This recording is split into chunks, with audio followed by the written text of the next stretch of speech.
DA মামলায় উস্তির ভূমিকা কোন জায়গায় আছে? ডিএ মামলাতে উস্তির কোনো ভূমিকা এখানে আলাদা করে কিছু নেই। এখানে সংগ্রামী যৌথ মঞ্চের আছে।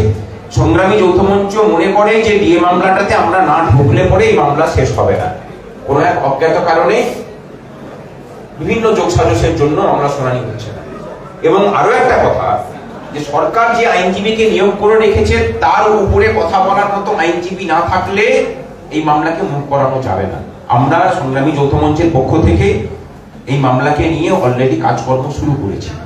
আপনাদের সকলের কাছে হাত পাতব, সাহায্য করতে হবে।